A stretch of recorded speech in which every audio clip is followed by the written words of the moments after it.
नमस्कार। चलिए जानते हैं देश और दुनिया की तमाम बड़ी खबरों को सिर्फ 5 मिनट्स में। लेकिन इससे पहले आप कहां से न्यूज़ देख रहे हैं हमें कमेंट्स में बताना बिल्कुल ना भूले, और आपने इस वीडियो को लाइक नहीं किया है तो लाइक करके चैनल को सब्सक्राइब करें।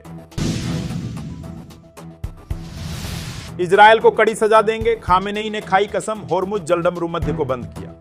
ईरान इजरायल के बीच जारी युद्ध में अब रविवार को अमेरिका भी कूद गया है और उसने अपने B-2 बॉम्बर्स से 3 ईरानी परमाणु स्थलों फोर्डो, नतांज और इस्फहान को निशाना बनाते हुए ऑपरेशन मिडनाइट हैमर चलाया। अमेरिकी हमलों के बाद ईरान ने कहा कि अमेरिकी हमलों के बाद खुद का बचाव करने के लिए उसके पास सभी विकल्प सुरक्षित हैं। तेहरान ने संयुक्त राष्ट्र सुरक्षा परिषद की आपातकालीन बैठक बुलाने की मांग की है। इधर रविवार की रात भर तेहरान और तेल अवीव में गोलीबारी जारी रही और सायरन गूंजते रहे। अमेरिका के हमले के जवाब में ईरान ने इजराइल पर लगातार मिसाइलों से हमले किए, जिसमें लगभग 23 लोग घायल हो गए। जवाबी कार्रवाई में इजराइल ने भी ईरान पर ताबड़तोड़ हवाई हमले किए। IDF के अनुसार ईरान के सैन्य इकाइयों को निशाना बनाया। वहीं उत्तर कोरिया ने ईरान के खिलाफ अमेरिकी हमले की कड़ी निंदा की है और इसे संप्रभु राज्य के सुरक्षा हितों और क्षेत्रीय अधिकारों का गंभीर उल्लंघन बताया है। जापान ने सोमवार को ईरान में संघर्ष को कम करने का आह्वान किया और यह भी कहा कि यह बेहद खेदजनक है कि इजरायल और ईरान के बीच स्थिति अब जवाबी कार्रवाई में बदल गई है। विदेश मंत्री ताकेशी इवाया ने एक बयान में कहा, जापान को पूरी उम्मीद है कि अमेरिका और ईरान के बीच वार्ता के माध्यम से ईरान के परमाणु मुद्दे के समाधान की दिशा में प्रयासों से बातचीत का रास्ता फिर से खुल जाएगा।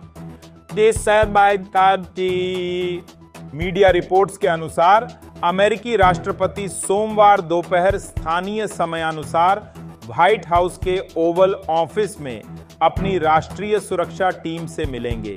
यह बैठक ऐसे समय हो रही है जब अमेरिका ईरान के परमाणु प्रतिष्ठानों पर अपने हमलों से हुए नुकसान का आकलन कर रहा है और ट्रंप ने तेहरान को चेतावनी दी है कि अगर उसने दिशा नहीं बदली तो उसे शासन परिवर्तन का सामना करना पड़ेगा। ट्रंप को पहले सोमवार को हेग में नाटो शिखर सम्मेलन के लिए रवाना होना था, लेकिन अब वे मंगलवार को रवाना होंगे।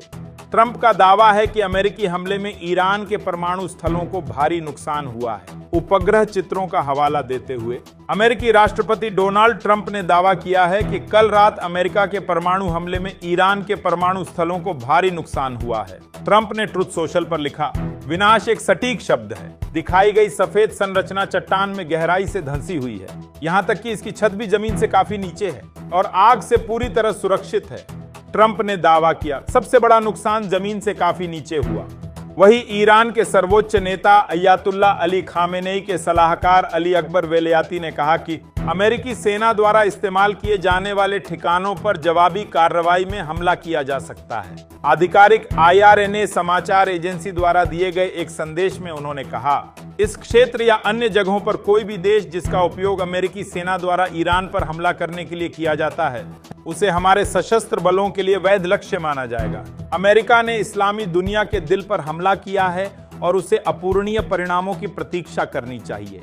इस बीच एक और खबर आ रही है। ईरान के एक फैसले से अमेरिका टेंशन में। उधर पाकिस्तान ने भी चीन रूस के साथ मिलकर UN में मिडिल ईस्ट की जंग अब अपने सबसे खतरनाक मोड़ पर पहुंच गई है। ईरान और इजराइल की टकराव की आग में अब अमेरिका भी खुलकर कूद चुका है। अमेरिका ने ईरान के 3 परमाणु ठिकानों फोर्डो, नतांज और इस्फहान पर इतिहास का सबसे सफल सैन्य हमला किया है। इस बीच पाकिस्तान कूद पड़ा है। पाकिस्तान के विदेश मंत्री इशाक डार ने एक्स पोस्ट में बताया कि ईरान के अनुरोध पर संयुक्त राष्ट्र सुरक्षा परिषद की इमरजेंसी मीटिंग बुलाई जा रही है। इससे पाकिस्तान, चीन और रूस का समर्थन है। अमेरिका द्वारा ईरान के परमाणु ठिकानों पर बड़े हमले के बाद यह कूटनीतिक हलचल तेज हुई है। पाकिस्तान का समर्थन दिखाता है कि वह इस हमले को अंतर्राष्ट्रीय मंच पर उठाना चाहता है। इस बीच अमेरिका ने तुर्की, जॉर्डन, कुवैत समेत कई देशों को अलर्ट पर रहने को कहा है, क्योंकि ऐसी आशंका है कि ईरान पलटवार कर सकता है और अमेरिकी बेसों को निशाना बना सकता है। इस बीच ईरान के इस्लामिक रिवॉल्यूशनरी गार्ड्स कॉर्प्स ने कहा कि हमने उन जगहों की पहचान कर ली है जहां से ईरान पर अटैक हुआ। इससे पहले ट्रंप ने कहा, फोर्डो इज गॉन, यानी फोर्डो अब अस्तित्व में नहीं रहा। इससे भड़के ईरान ने अब पलटवार शुरू कर दिया है। ईरान ने इजराइल पर मिसाइलों की बारिश शुरू कर दी है। तेल अवीव में सायरन बज रहे हैं। इजरायली डिफेंस फोर्स ने लोगों से सुरक्षित रहने को कहा है। इस बीच इजराइल ने बड़ा बयान दिया है। इजराइल की सेना ने कहा कि ईरान में अभी हमारा लक्ष्य पूरा नहीं, हमले तब तक जारी रहेंगे जब तक कि हमारे टारगेट पूरे नहीं हो जाते। ईरान क्या अमेरिका पर अटैक करेगा, इसी पर पूरी दुनिया की नजर है। अमेरिकी राष्ट्रपति डोनाल्ड ट्रंप ने अपने सारे कार्यक्रम रद्द कर दिए हैं। वह पल पल पर नजर रख रहे हैं। खुफिया एजेंसियां अलर्ट मोड पर हैं। ज्वाइंट चीफ्स ऑफ स्टाफ के अध्यक्ष जनरल डैन केन और रक्षा सचिव पीट है ऐसा गसेट सुबह 8 बजे ईटी में पेंटागन में अमेरिकी ऑपरेशन के बारे में पत्रकारों को जानकारी देने के लिए तय। इस हमले में अमेरिका ने पहली बार अपनी सबसे ताकतवर बम तकनीक GBU-57A यानी बंकर बस्टर का इस्तेमाल किया। 13,600 किग्रा वजनी ये बम इतने घातक थे कि 60-90 मीटर गहराई में बनी फोर्डो की न्यूक्लियर साइट भी ध्वस्त हो गई।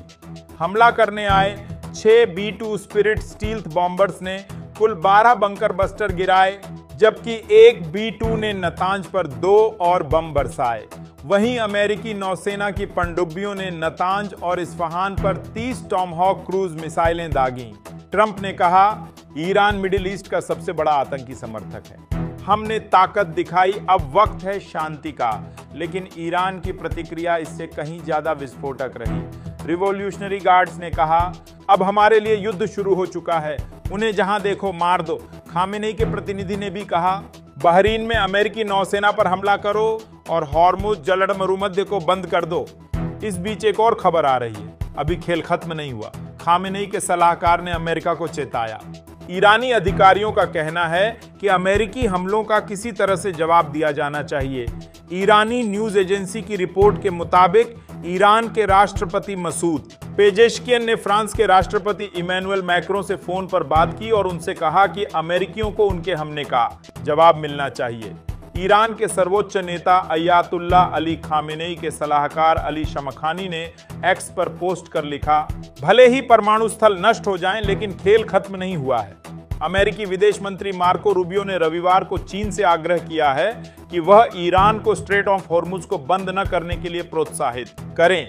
ईरान की संसद ने स्ट्रेट ऑफ हॉर्मुज को बंद को मंजूरी दे दी है। इस रास्ते से दुनिया का करीब 20% तेल और गैस का व्यापार होता है। ईरान की संसद ने स्ट्रेट ऑफ हॉर्मुज को बंद करने को मंजूरी दी। हालांकि यह निर्णय अभी अंतिम नहीं है। दुनिया के लगभग 20% तेल और गैस व्यापार के लिए महत्वपूर्ण स्ट्रेट ऑफ हॉर्मुज को बंद करने का निर्णय अब ईरान की सर्वोच्च राष्ट्रीय सुरक्षा परिषद के पास है।